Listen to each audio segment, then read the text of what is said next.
So,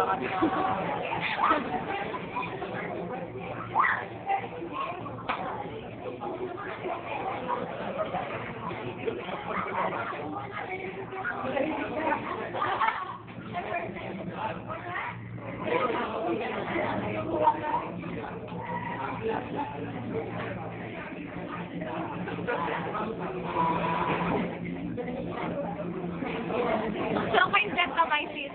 Oy, ako nag-injection yan. Yaw yan, video. Ako nag-injection yan. Ayan, o, tinan mo. O. Yan, ang kawawa kong pasyente. Ang kawawa kong pasyente. Bakit? Meron ka din? Injection ako din. Namumula allergy ka. Namumula. Ano yung allergy? Ayan, yung kasungit kong nurse. Saan natin kayo? Wala, tatakot na ako. Nalulong po itong nurse ko. Kawawa naman. Kasi injectionan niya ako.